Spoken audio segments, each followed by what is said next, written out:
السلام علیکم۔ حضور پاک صلی اللہ علیہ وآلہ وسلم سے ہر معاملے میں سیکھنے کی سیریز میں آج ہم کور کر رہے ہیں اچھا محکوم۔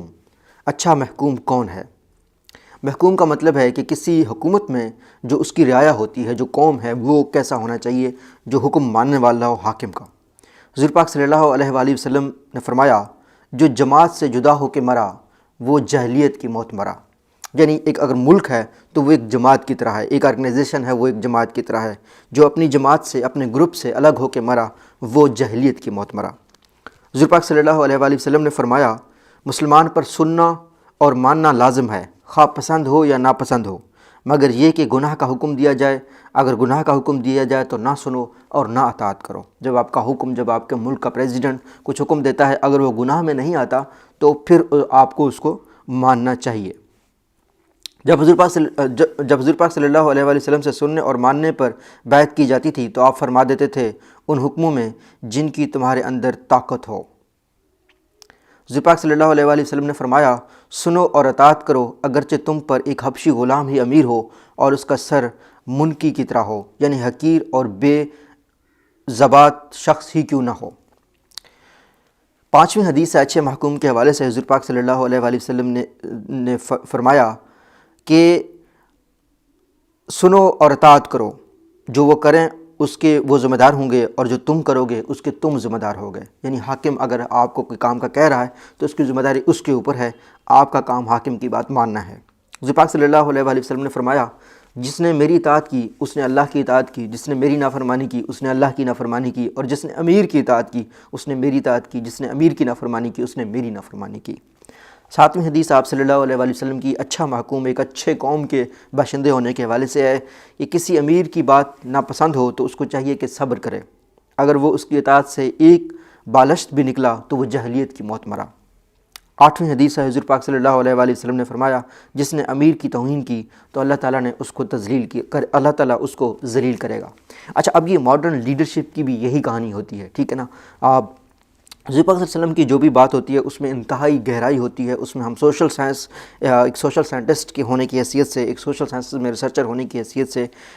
اس بات کو بھی ہم جانتے ہیں کہ اگر امیر کی بات نہیں فالو کی جائے گی تو ملک میں انارکی پھیل جاتی ہے، ٹھیک ہے نا۔ بہت سے ایسے لیڈرز جن کی بات نہیں مانے گی، جن کو اختیار تو دیا گیا تھا لیکن اختیارات نہیں دیے گئے تھے، جن کو اقتدار تو دیا گیا لیکن اختیارات نہیں دیے گئے تھے، ان کی وجہ سے ملکیں ہمیشہ پیچھے چلی جاتی ہیں، ٹھیک ہے نا۔ اقتدار اگر کسی ایسے شخص کے پاس ہو جس کے پاس صلاحیتیں نہ ہوں، جس کے پاس علم کم ہو، لیکن اگر اس کی بات مانی جاتی ہے تو ایونچولی اس کو اچھے لوگ مل جاتے ہیں، وہ جو اس کے ایڈوائزرز ہوتے ہیں، وہ ملک آگے نکل جاتا ہے۔ جہاں جہاں انتشار پھیلا ہے، جہاں جہاں امیر کی لوگوں نے بات ماننا چھوڑ دی ہے، وہیں سے زوال کا لوگ شکار ہو گئے ہیں۔ اگر ہم مسلمانوں کی ہسٹری دیکھیں، پہلے خلفائے راشدین کے بعد کی جو مسلمان آئے ہیں، وہاں پہ لوگوں نے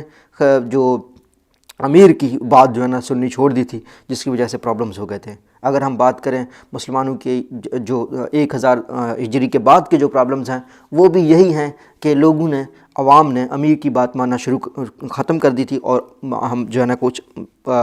اچھا اچیو نہیں کر پائے تھے۔ اگر ہم آج کی بات کریں 2000 سینچری کی، تب بھی مسلمانوں کی یہی بات ہے۔ اب اگر دیکھی جائے ویسٹرن ورلڈ میں کہ جہاں پہ کوئی پریزیڈنٹ سلیکٹ ہوتا ہے، اگر چائنا کی آپ ترقی دیکھیں پچھلے کئی سالوں کی، تو چائنا کے پریزیڈنٹ شی جن پنگ کی جو ترقی ہے اس کی ریزن یہی ہے کہ جو امیر ہے، جو سربراہ ہے، اس کی بات مانی جا رہی ہے، جس کی وجہ سے وہ پیچھے نہیں جا رہے۔ آپ اگر بات کریں ملیشیا کے مہاتیر کی، تو مہاتیر کی جو پچھلے 20 سال دور تھے، اس دفعہ کا نہیں پچھلے دفعہ کا دور، جو ملیشیا کی بیسک ترقی کا ریزن بنے تو وہ 20 سال بنے تھے۔ میں نے سنگاپور کو اسٹڈی کیا ہے، سنگاپور کو آزادی کے بعد لی کون یو کی ہر بات لوگوں کو ماننی پڑی تھی، حتیٰ کہ یہ سچویشن ہو گئی تھی کہ ایک دفعہ جو سنگاپور انٹرنیشنل ایئر لائن ہے اس کے ملازمین نے کہا کہ یار سنگاپور کی جو بیسک اکانومی ہے وہ ہماری ایئر لائن کی وجہ سے چل رہی ہے، تو ہم کیا کریں، ایئر لائن والے اسٹرائک کرتے ہیں، ہماری تنخواہیں ڈبل ہونی چاہیے، ہم زیادہ کام کر رہے ہیں تو ہم زیادہ کام نہیں کریں گے، ہم بس 9 to 5 کام کریں گے، اس کے بعد ہم کوئی کام نہیں کریں گے۔ تو ان لوگوں نے پروٹیسٹ کیا، ان کے پروٹیسٹ کے دوران لی کون یو ان کے پاس گیا،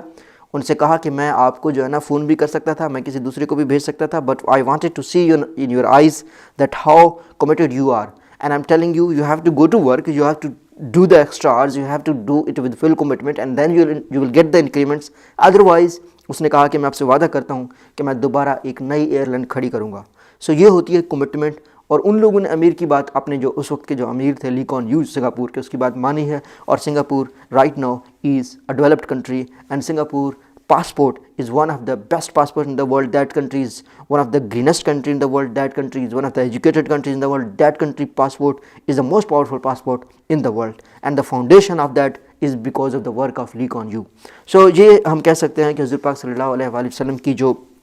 نصیحتیں ہیں وہ اگر ہم اپلائی کریں گے تو دیٹ ڈے وہ دن دور نہیں کہ ہم بھی ایک ڈیولپڈ ملک میں ہو جائیں گے. جہاں تک میں نے حضور پاک صلی اللہ علیہ وسلم کو اسٹڈی کیا ہے وہ معاشرے کے چھوٹے چھوٹے یونٹس کو ٹھیک کریں گے. اگر چھوٹا یونٹ معاشرے کا ٹھیک ہوگا جگہ تو بڑا یونٹ آٹومیٹکلی ٹھیک ہو جائے گا. تھینک یو سو مچ. مجھے یقین ہے آپ کو یہ ویڈیو اگر اچھی لگی ہے تو آپ ہمارے یوٹیوب چینل کو سبسکرائب کریں, دوسروں کے ساتھ شیئر کریں. Thank you so much.